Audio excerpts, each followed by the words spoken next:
You're motivated by the search for life. That's right. Life on Earth everywhere has uses liquid water. Typically when people think about an ocean world other than Earth, they go straight to Europa. You're going to Europa, low dipping over Europa, but you're not landing there. Oh, normally when we think about a spacecraft flying by a world, it's thousands of kilometers away. We'll orbit Jupiter, but make these flybys of Europa, and the close approaches. How close are you gonna get? 25 kilometers, What? That's some of the closest ones. And That's as close as any object has ever swung by anything. Suppose you could just tell Galileo what you're about to do. What a privilege that would be. Oh, absolutely.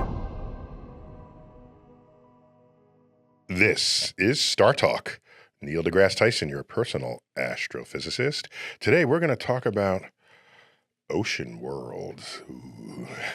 And we got with us a previous guest on StarTalk, Kevin Hand. Kevin, welcome back. Hey, my pleasure, and welcome to JPL. Oh yeah, this is not my office, is it? You made a great trip out here. This is not my office. Yeah. Yeah, in your turf in Pasadena, California, the Jet Propulsion Labs. I don't ever presume that everyone knows what those three letters stand for, but you can take it for granted if you work here. Right. Everybody knows. I don't think everybody knows. Jet Propulsion Labs and water worlds is your thing. It is. And my God, just at the dawn of COVID, you had a book by that title. That's right. Alien Oceans. Alien Oceans. Yep. There it is. Yep. Typically when people think about an ocean world other than Earth, they go straight to Europa. At the top of everybody's list. Yeah. I don't know if it has a better PR agent or and so, but if you abstract that idea and go to any place that might have sort of liquid in the world doing anything, that list goes up. It does, absolutely. And these ocean worlds, Europa is sort of the mother of ocean worlds. Yes. Europa, again, a moon of Jupiter. Correct. Yeah. And even back in the late 70s, we could see with the Voyager data that something curious was going on with Europa. And over the course of the past several decades, we've now come to learn and appreciate that the outer solar system has got a small fleet of ice-covered worlds, and beneath their icy shells, these moons of the outer solar system have liquid water oceans. And of course, the big picture for me is the search for life beyond Earth. That's your guiding star. Guiding star. I would love, life on Mars, exoplanets, SETI, et cetera. But these ocean worlds like Europa and Enceladus and Titan, these are worlds where life could be alive today, extant life. Oh, because when you're looking at Mars, no one really thinks anything's going to be crawling around on its surface. Exactly. Whatever might have been happening billions of years ago, but there's no active water activity on Mars. Well, at least not on the surface. Exactly, not on the surface. There could be on the subsurface. Who knows? Maybe there's life in the subsurface on Mars. But our search for life on Mars is a search for past life. And the molecules of life don't last long. So like DNA, RNA, proteins, the stuff that makes our biochemistry. But bones last pretty long. Well, bones do last long, and it's not inconceivable. Don't tell Lucy that we didn't find life. Lucy would beg to differ. And as you appreciate, back in the Viking days, even Carl Sagan wanted to put some lights on the Viking lander. So what if there's a Martian mouse, right? So a Martian mouse would leave bones behind. Yeah. Bones do last for a long time, but for the most part, we're talking about the search for microbial life, and microbes do actually leave behind minerals. By the way, if a microbe had bones, I don't want to meet it. I don't know what the hell that microbe is doing.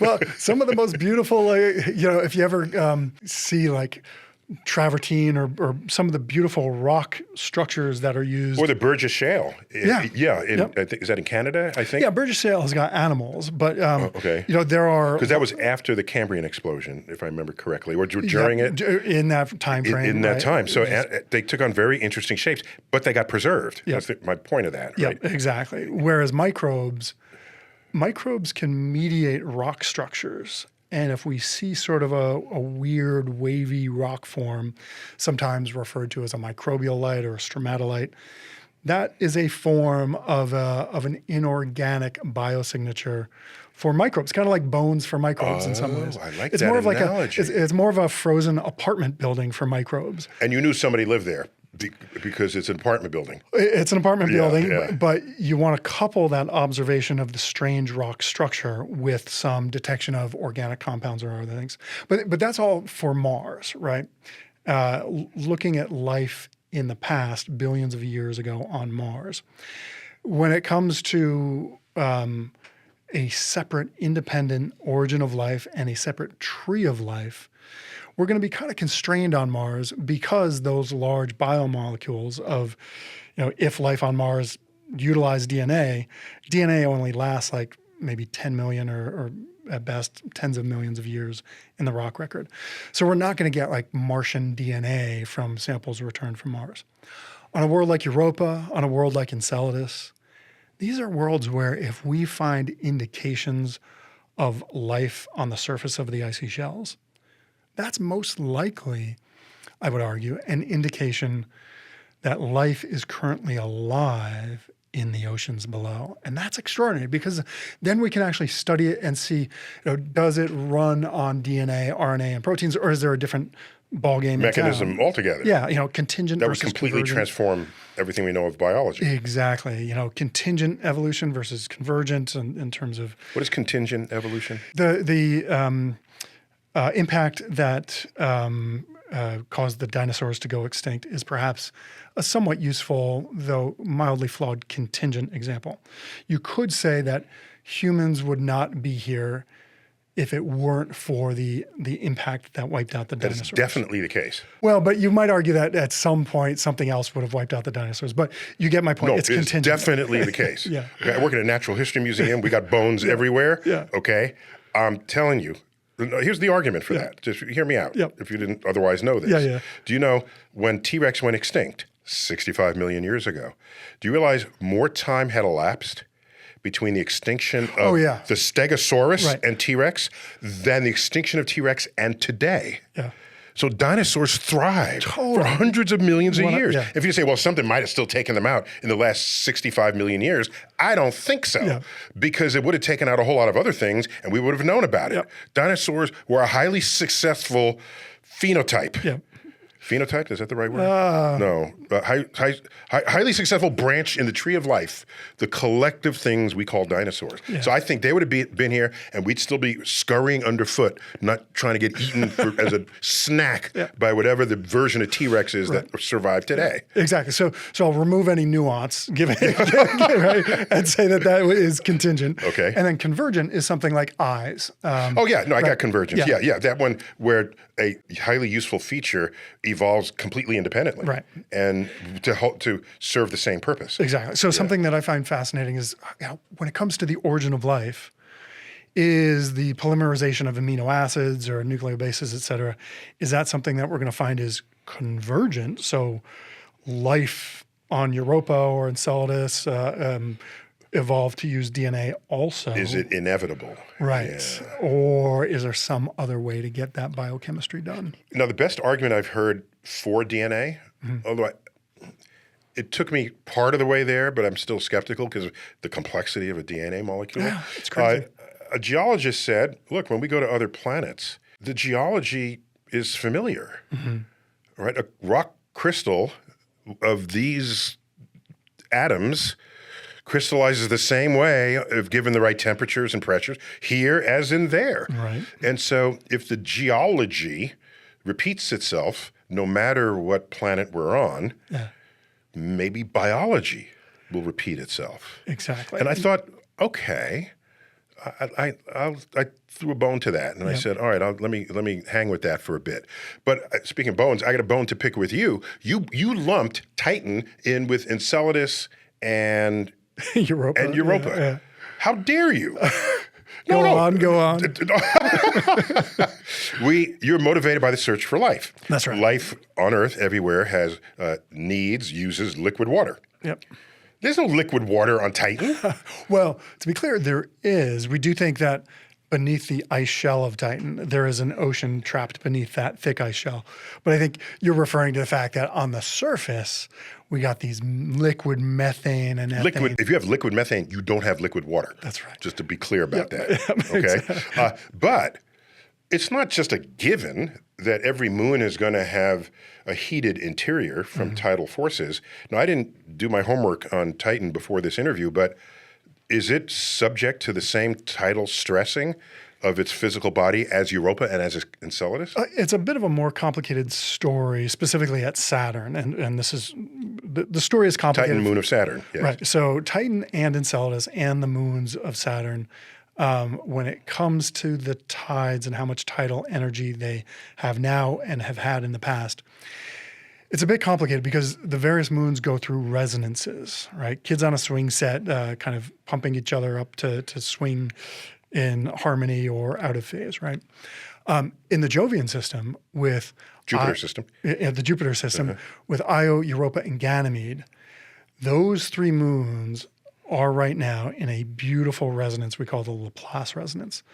So for every 2 times Io goes around Europa, Io goes around Jupiter, Europa goes around Jupiter once. For every 2 times Europa goes around Jupiter, Ganymede goes around Jupiter once. I did not know they were in resonance. Yeah, and so that's what keeps their orbits slightly. So the system evolves to that because the dynamical forces favor it. Exactly. So gradually the orbits widen out, and then Io starts tugging on Europa, and Europa on Ganymede. Perhaps someday Callisto will be part of the party, but right now it's not. So that would complete the big four: Io, Europa, Ganymede, and Callisto. Yeah. The 4 that Galileo discovered. That's right. Yeah, we got to call them Galilean moons. Yeah. In fact, he called them stars, I think. That's right. The Medicean stars. He was no idiot. He knew where the paycheck was coming from. Because they were just points of light That's right. that moved around Jupiter. And why think it's a moon if it's just a dot of light? It looked like a star. So he started off really well with like naming the stars, the stars of Medici. The Medici family was all happy. And he was like, oh no, these things go around Jupiter. Next thing you know, he's under house arrest. Hey, StarTalk fans. I don't know if you know this, but the audio version of the podcast actually posts a week in advance of the video version. And you can get that in Spotify and Apple Podcasts and most other podcast outlets that are out there. Multiple ways to ingest all that is cosmic on StarTalk. What then? Why not call Io an ocean world? Well, let's zoom out and think about kind of a Goldilocks scenario, right? In the early days of astronomy and planetary science, our conceptualization for habitability was kind of framed around this Goldilocks scenario: Venus, Earth, and Mars. Venus is too hot, Mars is too cold, Earth is just right, and that's all mediated by the energy that the planets receive from the sun, from the central star. Not just that, the energy that reaches the surface, because you can reflect away some energy and that doesn't participate in the energy equation. Yeah. And so the thinking back then, and still today, is that in order to have an Earth-like habitable planet, you have to be at that right star planet distance so as to maintain and sustain liquid water on the surface of your world. Whereas what these ocean worlds of the outer solar system are teaching us is that there's a new Goldilocks in town. It's a Goldilocks where the energy for maintaining and sustaining liquid water comes not through your parent star, but rather through the tug and pull and mechanical deformation and friction and internal heating of tides, of getting stretched by Jupiter, which is some 318 times as massive as the Earth. And so back to your question about Io, in this analogy with a new Goldilocks, Io is kind of like Venus. Billions of years ago, Io may have had water, but Io is the most volcanically active body in the solar system, and it has since lost any water that it perhaps had in the early days. Oh, you misunderstood my point. Go on. You misunderstood. No, I didn't make myself clear. Your book is titled Alien Oceans. Yeah. You're talking about ocean worlds. You didn't specify water ocean.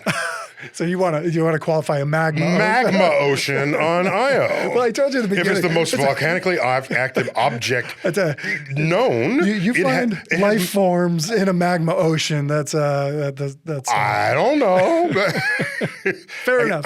But you're right. If it's hot enough to melt rock, probably there's no life hanging out doing a backstroke. Yeah, but you are correct in that there have been some nice papers on a magma ocean in Io because that tidal energy dissipation is so extreme. Yeah, okay.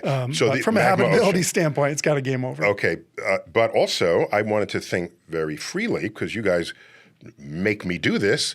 If we go to Titan, where it has enough atmospheric pressure to sustain a liquid state of methane, because without pressure, then you lose your liquid, the range of temperatures where you can keep a liquid, right? Right. So maybe life does not require liquid water. Maybe it just requires a liquid. Can you imagine a life form where it is liquid methane coursing through its veins or whatever circulatory system it has? Yeah. So I really hope that kind of weird life exists on Titan.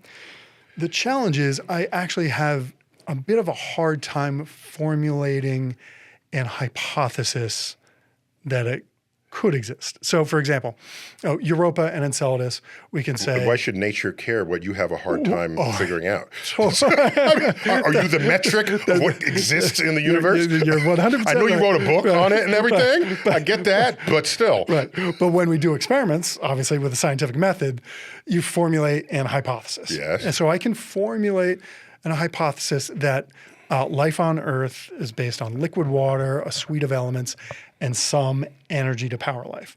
I can then look at worlds like Mars and Europa and Enceladus and say, check, check, check. Now there's a fourth element there of time and stability that we can come back to, and there's some differentiation.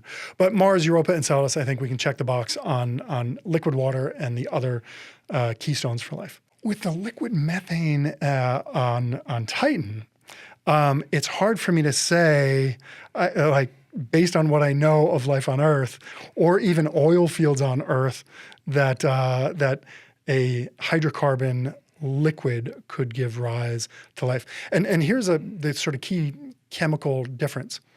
Liquid water is a polar solvent, right? So in liquid water, we can dissolve other polar compounds. That's the shape of the molecule, right? That's right. It gives a little plus minus. It's got hydrogen and oxygen and two hydrogens coming off at an angle there. Yep. Yeah. Yeah, and so we get the electrons get sort of preferentially positioned such that you end up with a plus and a minus with the water So just molecule. correct my chemistry if I get it right. So if the two oxygens were sticking straight out on either side, then the molecule itself would have no polarity. In that sense, correct? And that is, there would be no difference between one orientation and another, and water would lose all of its really cool properties that we cherish. Well, the positive and negative actually comes a little more from the hydrogen and oxygen differentiation, right? Well, so it's not the angle that they're coming down? The angle plays a little bit, but the... Okay, that's just thanks for filling in my chemistry. Yeah, if you split it down the middle, like the oxygen is on one side of the V and the hydrogen is on the other. Yeah, and so if you flattened it out, you would definitely affect the charge distribution. Yeah, that's what I thought. And it wouldn't be as effective at things we care about. Yeah. Yeah, and certainly, when it comes to ice, you wouldn't get that beautiful hexagon that is in part due to the V shape of water. I think it's like 109 degrees and then 107 depending on liquid and solid form. But liquid water, great at dissolving other polar compounds. Universal solvent, we call it. Universal solvent for life on Earth, right? But you go to Titan, and now you've got these cold by our standards, liquid methane lakes and seas, and liquid methane is non-polar. And so you're talking about life arising and thriving in a non-polar solvent. And that just makes me scratch my head. It's like, could that work? I sure hope it does. I sure hope Mother Nature is I'm just saying, if you go back 100 and whatever years, and when evolution was first a thing that people discussed, and in fact, Darwin himself might have called for this, is what we need is a 72-degree tide pool. So it's just right for life to form. And then the more we looked, it was like, no, you don't need that. You can do it this way. Yeah. In fact, you don't even need sunlight. I'm old enough. I'm an old man here. My textbook said life requires sunlight.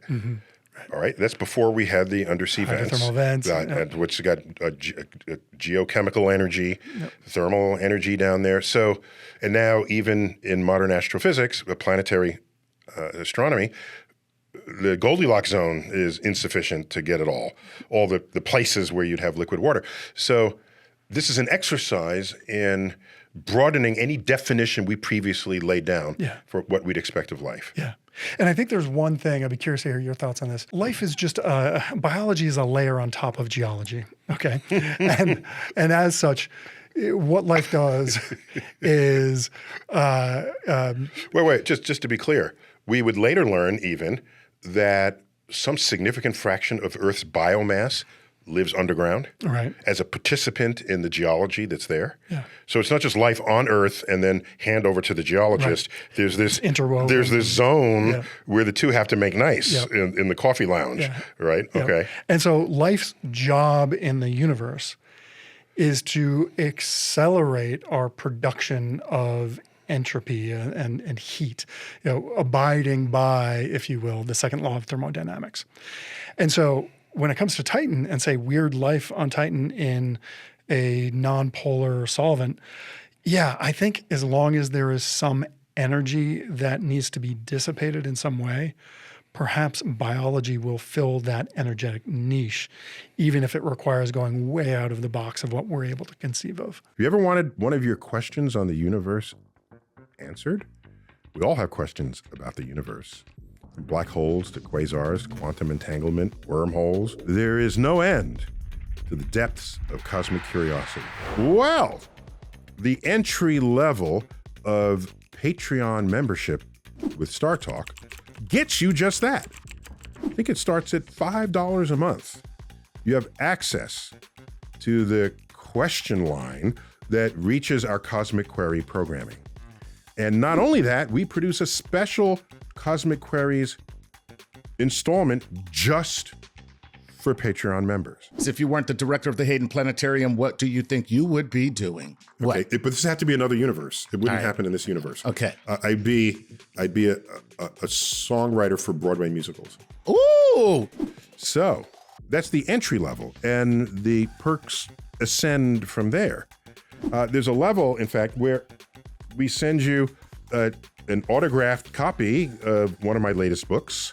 Right now, it's Starry Messenger, Cosmic Perspectives on Civilization. And it's signed with my fancy fountain pen with purple ink.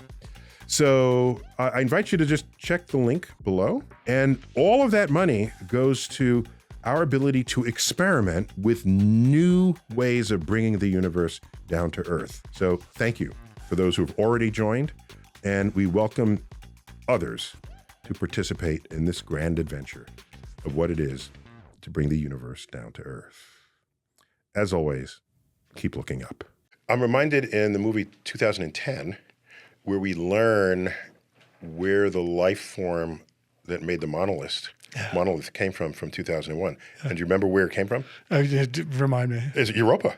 Well, but the I don't know where it came from, but that was the solar system's outpost of this life was Europa. That's right. And I think they found chlorophyll on the surface of Europa. Right. So back then there was the thinking that, and in the movie they show the sort of a green underneath the ice, and that would require a very thin ice shell at Europa. And so that's where the sort of monolith stuff originates, but then it goes back to some distant place in the galaxy. Yeah, and 2001, 2010, some of my favorite movies, but I get no ending of people saying attempt no landing on Europa based on that movie. But of course... Are you sure? You don't have to say, are you authorized to divulge where we're not supposed to? Yeah, because... In the books. Wait, dude, you're on a mission called Europa Clipper. You're going to Europa. Yep. Low dipping over Europa, but you're not landing there. That's right, but doing beautiful flybys. But you're not landing there. Correct. You're heeding the warnings of the aliens in 2010. No, not at all. There's a cadence. Of course, that's what you'd have to say. If you did, it's just what you should say. But let's talk about Europa Clipper. Yeah. 6-year mission. there. And 6 years to get there. yeah. And then you hang out there a bit, orbiting Jupiter, but doing some close flybys of Europa. That's right. And it's very exciting. Oh, it's tremendously exciting. And when we say flybys, normally when we think about a spacecraft flying by a world, it's thousands of kilometers away. The engineers here at JPL, the pinball wizards, are able to get the Clipper spacecraft. Wait, pinball wizards, because you have multiple. The gravity of all Europa Clipper is getting a gravity assist from what? From Earth and Mars, and then once it's in the Jovian system. Wait, so this is a 2-cushion pull shot Yep. to get to to get to Jupiter. To get to Jupiter. But once Then- it's at Jupiter, then we go off the cushions of Ganymede and Callisto a bit. so you get more gravity assists from the moons. That's right. Very cool. Well, Very cool. by that time, it's gravity assist to slow us down. Yeah, because people forget that you can gravity assist in either way for your energetics. Yeah. Yeah. And so Ganymede and Callisto, it's a beautiful thing about the Jovian system, the Jupiter system, where those larger moons can actually help out the spacecraft engineers to get into all sorts of different orbits. And so we'll pinball Hence around. Pinball Wizards. Yeah, Yeah, exactly. great title for them. Wait, are they okay with the title? I use this endearingly with my engineering colleagues all the time, and they like it. They like it. Okay. Yeah. Right. And so we pinball around Jupiter, and then we start going into these roughly 14-day pedals, orbiting Jupiter and making these close flybys of Europa. Like petals of a flower. Petals as of you a loop flower, around. exactly. Yeah. Or think about like those spirograph. I've had things. one. Yeah. Spirograph. And so we'll orbit Jupiter, but make these flybys of Europa, and the close approaches. How close are you gonna get? 25 kilometers in some of the closest ones. And That's as close as any object has ever swung by anything. it's going to be extraordinary. And the images, 0.5 meter per pixel. What? Yeah. And the Galileo images. So think about how extraordinary the images from Galileo, the mission. spacecraft. Yeah. Okay, because he was an not actual the person. astronomer. He didn't have that and kind he of did have a telescope, and he did look at Jupiter. Just to make sure we're on the right. Galileo place did not in have history. 0.5 meter per pixel resolution. So Galileo, the astronomer, Yes. point of light. Yeah. Galileo, the spacecraft. We get beautiful pictures at kilometer scale. Suppose you could just tell Galileo what you're about to do. What a privilege that would be. Oh, absolutely. I mean, and that's 400 years ago, 400 plus Right? years That's ago. not even. That's nothing That's nothing in the history of our species. Yeah. And, Just say, one day we're going to go there. Yeah. One of your Medicean moons. Yep. So you're going to close view of the surface ice, Yeah. but you're not looking at the water below, and that's what you really care about. Right. And so what Clipper has on board are cameras to give us pictures of the surface, spectrometers to tell us about the surface composition. And by looking at the surface ice, we know from Galileo spacecraft, from telescopes, that And Hubble helps out. at here. Hubble, yep, Yeah, and that the ice of Europa serves as a window into the ocean below. So using the spectrometers and looking at the ice, we will get a bit of a fingerprint of the ocean chemistry. But that's only because there are cracks that might fill in with the water Geology, and then refreeze. That's right. Subduction, subsumption, What is overturn. subsumption? It's That shouldn't even be a word. Just my opinion here. Yeah. Subsumption. yeah, is a term coined by some colleagues of mine. Just Oh, you all just made up the word. No, As we do, Because right? I know there's subduction, Right. as when a continental plate goes under. That's right. And then there's yeah, and so subsumption give me some other words here. is kind of thinking about how that might occur on an icy shell. So for the most part, you can think about subsumption as subduction, but on an icy world with perhaps some other things mixed in. Did it really need another word? Okay, fine. Debatable. But so with Clipper, we've got these cameras and spectrometers and then mass spectrometers that will allow us to taste any plume material coming out of Europa. Well, we can taste any organic compounds, carbon compounds. So taste, you mean almost literally taste, because if you have the molecules and you have something to detect the molecule, you've basically tasted the molecule. That's right, exactly. And so I'm a co-investigator on the SUDA instrument, which is a dust analyzer mass spectrometer. Surface analyzer for dust at Europa. Okay. It's acronyms these days are okay. all over the place. I'll give you that. Yeah. I'll give you a hall pass on that one.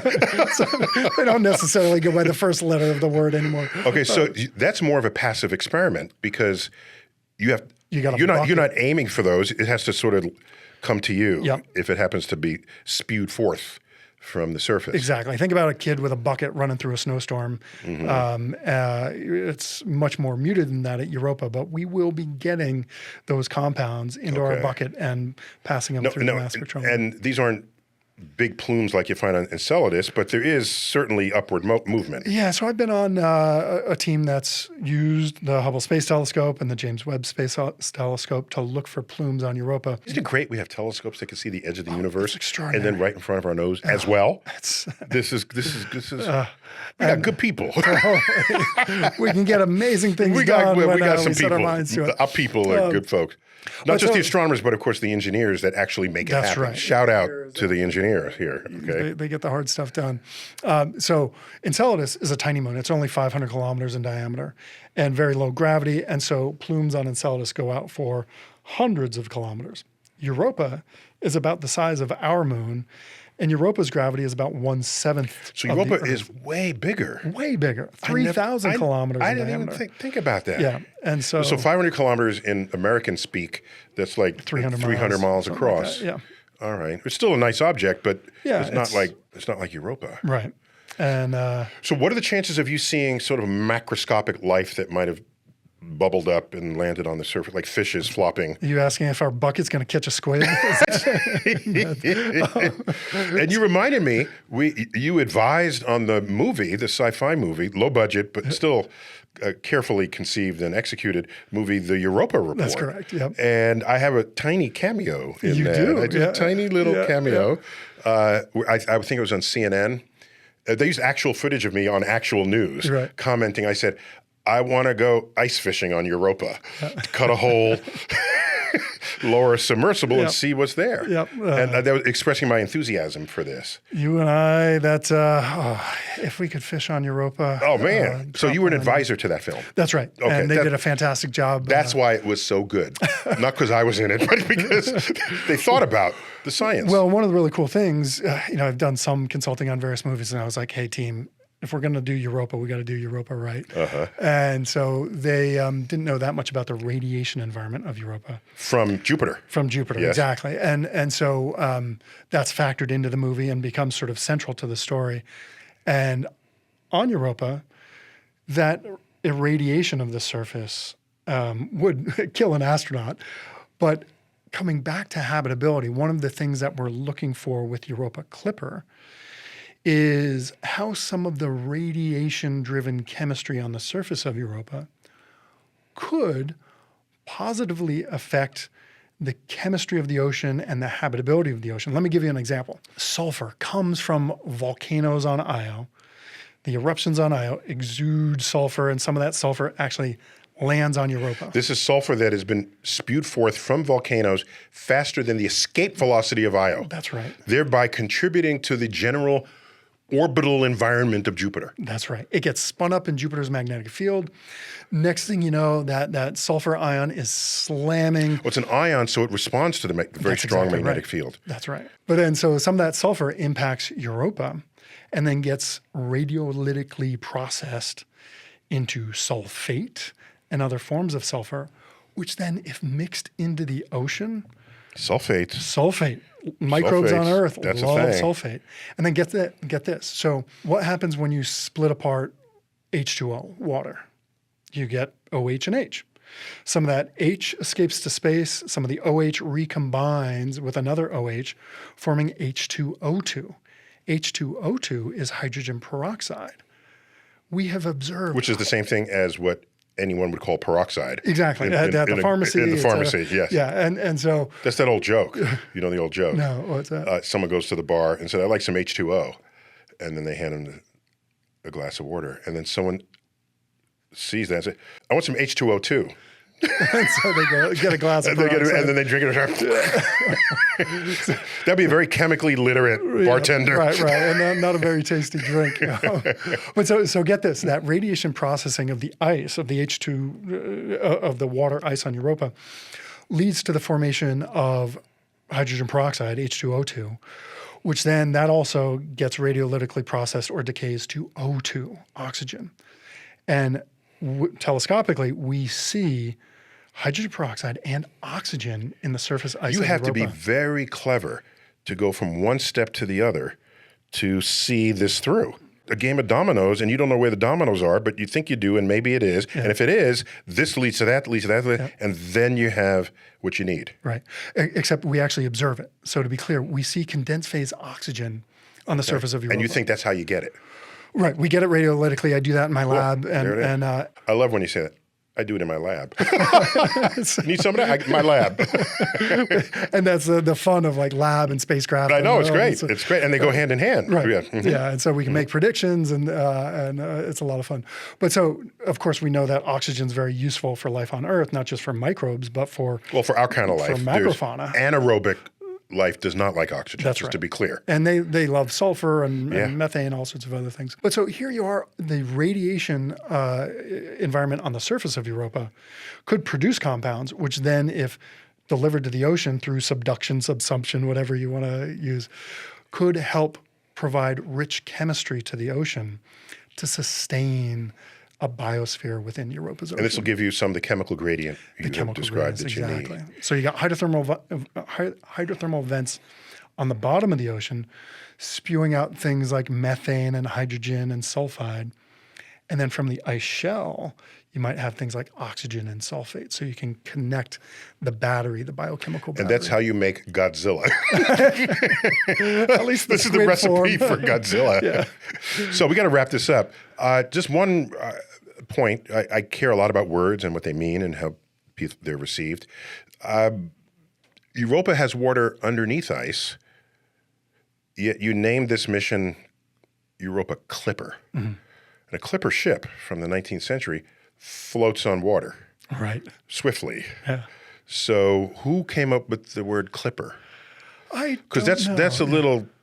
You're not floating anywhere. Right, yeah. You're still... So they're in the early days, remember that during the gold rush, clipper ships were used to very quickly get people from New York City to San Francisco. Yeah, they're some of the fastest ships made. They're narrower, a lot of sails. Yeah. The wind can take you. Before steamships, of course. That's right. Yeah. Right.